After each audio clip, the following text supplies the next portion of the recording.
Hello everyone. Today new topic is ionisation constant of weak acid. आज हम बात करेंगे वीक एसिड का आयनाइजेशन कांस्टेंट कैसे आप निकालेंगे। देखिए, consider a weak acid HX that is partially ionised in the aqueous solution. Weak कौन होगा? जो सॉल्यूशन में पार्शली आयनाइज्ड होगा। The equilibrium can be expressed. तो इक्विलिब्रियम कैसे निकालेंगे आप? HX प्लस H2O आपने वाटर में डाला और उसने हाइड्रोजन आयन दे दिया और आपका हैलाइड आयन अलग हो गया X माइनस। अब इनिशियल कंसंट्रेशन आप देखेंगे तो इस पोजीशन पर इसकी वैल्यू कितनी है? C है। यहाँ पर इसकी वैल्यू 0, इसकी वैल्यू 0। इनिशियल में क्या होगा? कंसंट्रेशन यहाँ C है, यहाँ 0 और यहाँ 0। The let alpha with the extent of ionisation change.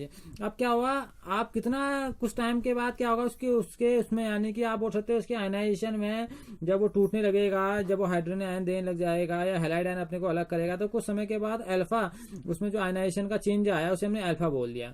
ठीक है ना। तो ये अल्फा यहाँ पर वो क्या हो गया? चेंज जो आया -C अल्फा, क्योंकि यहाँ पर से कम हो रहा होगा तो यहाँ क्या हो जाएगा? +C alpha. यहाँ पर भी क्या हो जाएगा? +C alpha.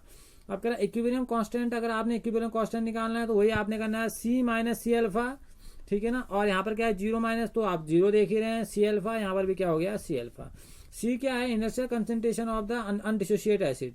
अनडिसोशिएट था जिस टाइम, कोई उसमें डिसोसिएशन नहीं था शुरुआत में जब आपने डाला पानी में, तो C यहाँ पर उसका इनर्शियल कंसंट्रेशन था। आफ्टर टाइम T, उस टाइम T होने के बाद क्या होगा? ये डिसोशिएट होगा। डिसोशिएट होने के बाद हाइड्रोजन आयन और क्या देगा? आपका हैलाइड आयन देगा। तो HX at time T equal to 0 alpha extent up to ionise, यानी कितने मॉलिक्यूल क्या हुए? आयनाइज होकर अलग हो गए। ठीक है ना। तो वहां पर को हमने इस चीज को देखा। तो यहाँ से हम क्या निकालेंगे? हम कांस्टेंट निकालेंगे। कांस्टेंट की वैल्यू क्या आती है? बड़ी सिंपल है। यहाँ पर को आप जानते हैं, जब हम कांस्टेंट K की वैल्यू निकालते हैं, प्रोडक्ट अपॉन आपका रिएक्टेंट की वैल्यू निकल के आती है। तो आप देखेंगे तो यहाँ पर वैल्यू क्या निकल के आएगी? C alpha that means C square alpha square upon क्या हो जाएगा? अपॉन हो जाएगा C1 माइनस अल्फा, जिसे C माइनस C अल्फा का है। C कॉमन ले लिया यहाँ पर को, तो कॉमन लेने के बाद क्या हो गया है? C1 minus alpha. तो अल्फा C अल्फा स्क्वायर क्या हो गया? C अल्फा स्क्वायर अपॉन क्या हो गया? 1 माइनस अल्फा। वही आपका प्रोडक्ट अपॉन रिएक्टेंट वाला। तो वहां से आपने K की वैल्यू निकाल दी। Ka की वैल्यू K क्या है? आपका डिसोसिएशन और आयनाइजेशन कांस्टेंट। ये बहुत इंपॉर्टेंट है। ये आपका क्या होता है? डिसोसिएशन या आयनाइजेशन कांस्टेंट होता है किसी एसिड HX का। ठीक है ना। आप क्योंकि आप किसका करा रहे हैं? वीक एसिड का आप आयनाइजेशन निकाल रहे हैं।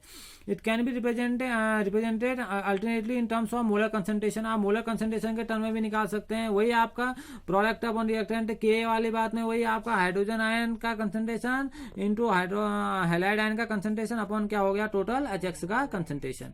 ठीक है ना। तो कह रहा है at a given temperature T K is the measure of the strength of acid. देखिए K क्या होता है? वो एसिड की स्ट्रेंथ कितनी है, वो एसिड आपका कितना पावरफुल है, यानी कि वीक है या स्ट्रांग है, वो बताने के काम में आता है K। तो K is the measure of the strength of acid acid HX। जो एसिड हमारा HX था उसकी स्ट्रेंथ कितनी है, उसको मेजर करने के लिए K हम निकालते हैं। That is larger the value of Ka की वैल्यू जितनी ज्यादा आएगी, the stronger is the acid. वो एसिड उतना ही ज्यादा क्या हो जाएगा? स्ट्रांग हो जाएगा। जितनी अधिक आपकी Ka की वैल्यू आएगी उतना अधिक एसिड क्या होगा? स्ट्रॉन्गर होगा। ठीक है ना।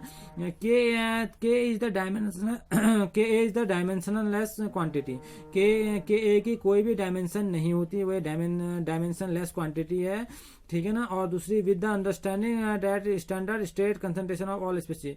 और जब उसको निकाला जाता है तो 1m यानी कि 1 मोलरिटी में आप बात करेंगे इसके, उसमें उसको हम क्या करते हैं? डिफाइन करते हैं। अब इसमें कुछ वैल्यू आयनाइजेशन कांस्टेंट की दिए गए हैं कि किसकी आयनाइजेशन कांस्टेंट कितने आप देख सकते हैं।